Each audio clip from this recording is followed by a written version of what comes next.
Assalamualaikum warahmatullahi wabarakatuh. Jumpa lagi dengan Josgrad Nurseri. Pada video kali ini saya akan bahas hasil pemangkasan varian akademik 17 HSP. Jadi pada varian anggur akademik ini saya melakukan pemangkasan pada tanggal 16 Februari. Hari ini tepat 17 hari. Jadi setiap video yang saya upload tentang pemangkasan pembuahan anggur berhasil atau gagal selalu saya update. Tujuannya untuk apa? Jika berhasil kawan-kawan bisa mengikutinya, jika gagal saya akan pelajari penyebab kegagalannya.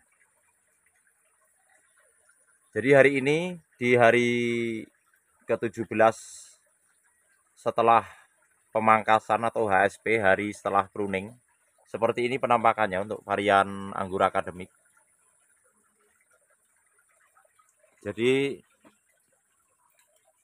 di tahap ini kita sudah tidak aplikasikan pupuk kimia.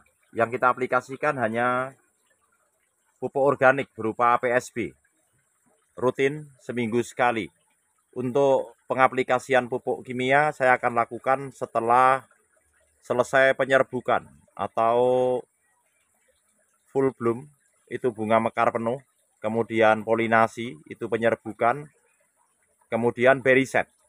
Nah, di fase berry set adalah fase di mana bunga ini selesai polinasi dan terbentuk beri-beri anggur hasil penyerbukan yang masih kecil.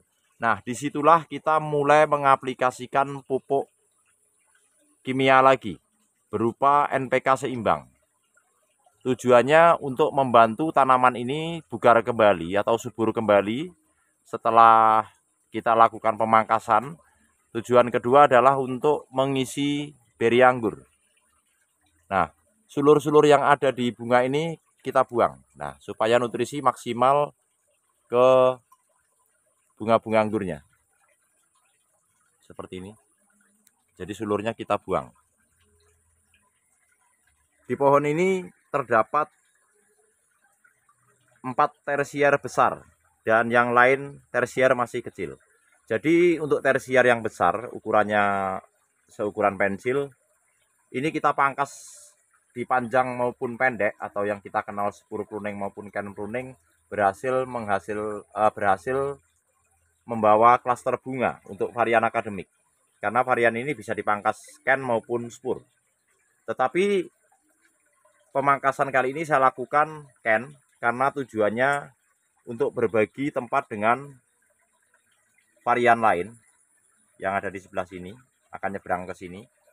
Karena tanaman ini kita jadikan sebagai contoh untuk kawan-kawan yang menanam anggur di lahan yang sempit. Jadi di fase ini ingat-ingat biar nanti nggak salah kawan-kawan, karena sayang jika salah perlakuan justru kita gagal panen atau penyerbukannya tidak berhasil. Bunga-bunga ini tidak berhasil menjadi buah. Jadi yang harus kita jaga adalah menghindarkan bunga anggur ini dari air hujan. Ini pakai naungan ya. Karena jika basah maka menyebabkan polinasi gagal atau gagal penyerbukan. Itu yang pertama. Kemudian yang kedua, kita tidak aplikasikan fungisida dan insektisida di tahap ini. Karena dapat menyebabkan beri anggur menjadi gosong. Selanjutnya kita tidak aplikasikan pupuk kimia. Seperti yang saya sampaikan tadi. Jadi pupuk yang kita aplikasikan kita menggunakan PSB. Boleh menggunakan POC. Karena tidak ada overdosis pupuk organik. Itu. Jadi untuk fungisida dan insek kita akan aplikasikan kembali setelah selesai penyerbukan atau berry set. Ini untuk tersier yang ini membawa 4 klaster bunga. 1, 2, 3, 4. Lanjut ke tersier yang sebelah sini. Ini cuma sprut 1. Yang lain untuk bud di depannya belum sprut. Dan membawa juga klaster bunga seperti ini. Ini pun juga sprutnya terlambat ya duluan yang itu. Kemudian untuk tersier yang ini, nih penampakannya seperti ini, membawa 2 klaster bunga. untuk tersier yang sebelah sini, karena ini tersiernya lebih besar, membawa 4 klaster bunga seperti ini. Bisa dilihat ya. Ini varian akademik. Nah, pada saat pemangkasan, jika ada tersier yang ukurannya tidak seragam, maka untuk tersier yang kecil, nah seperti ini, kita sisakan satu mata tunas. Kita pangkas di satu mata tunas untuk membentuk cabang tersier baru untuk pembuahan berikutnya. Sama seperti ini. Tuh. Sedangkan tersier yang sudah agak panjang, kita bisa pangkas dengan memilih bat potensial. Ini seperti ini. Ini kecil sekali nih, satu tusuk gigi nih. Bunganya juga kecil nih. Jadi kalau tersier kecil, bunganya juga kecil. Tuh. Sama yang di sebelah sini, ini kita pangkas di 3 mata tunas, juga membawa klaster bunga yang kecil juga untuk varian akademik ini. Jadi untuk mendapatkan klaster bunga yang terbaik, minimal ukuran sedotan. Sebaiknya ukuran pensil itu idealnya ya. Jadi langkah selanjutnya dari pemangkasan seperti ini, ketika ini tanaman ini sedang berbuah, nantinya ini bunga ini menjadi buah maksud saya, ini cabang ini ujungnya kita teruskan terus. Nanti kita akan axle break kira-kira di panjang 1 meter, sama seperti ini. Nah, ini akan kita teruskan. Jadi pucuk setelah bunga ini kita teruskan sampai 1 meter. Nanti kita akan axle break di sana. Dan pada saat bunga ini mendekati usia pematangan atau veraison, kita sudah bisa melakukan pemangkasan pembuahan lagi di cabang yang ini. Jadi anggur itu ketika berbuah seperti ini, kemudian pembuahan berikutnya dipangkas di sini, dapat dipastikan tidak membawa klaster bunga. Jadi pembuahan itu selalu maju. Cabang tersier ini kita pangkas di sini. Bat yang tumbuh membawa bunga seperti ini. Nah, cabang inilah, cabang yang membawa bunga inilah nantinya ketika kita pangkas akan membawa bunga kembali. Jadi membuahkan itu di cabang yang sedang membawa buah. Cabang inilah yang akan kita gunakan untuk cabang pembuahan berikutnya, bukan di cabang yang ini. Nah, maka jika pembuahan ini dilakukan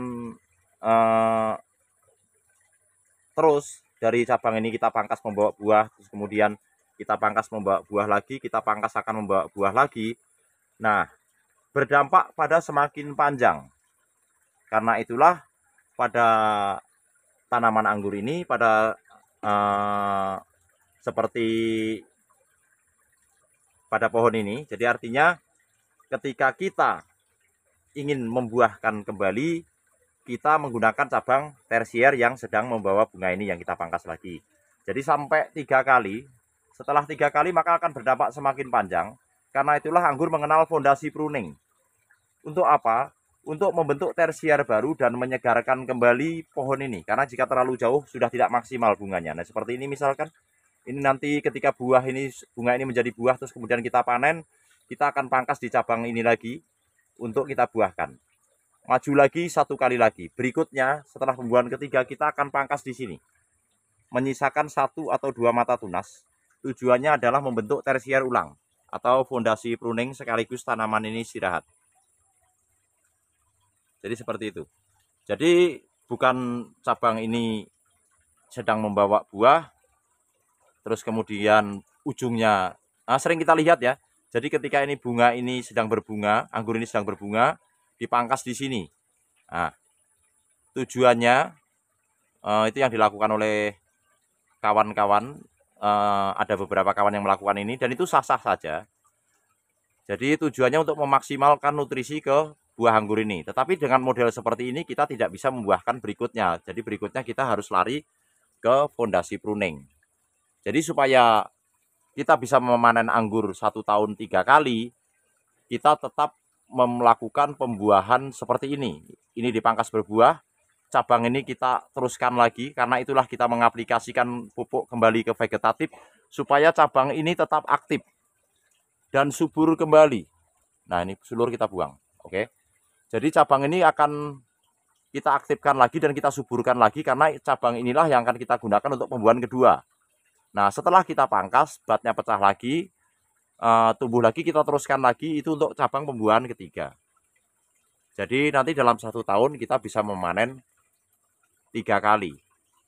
Kalau kita ini berbuah, kemudian kita panen, ini karena ini kita hentikan, kita tidak punya cabang tersier untuk pembuahan berikutnya.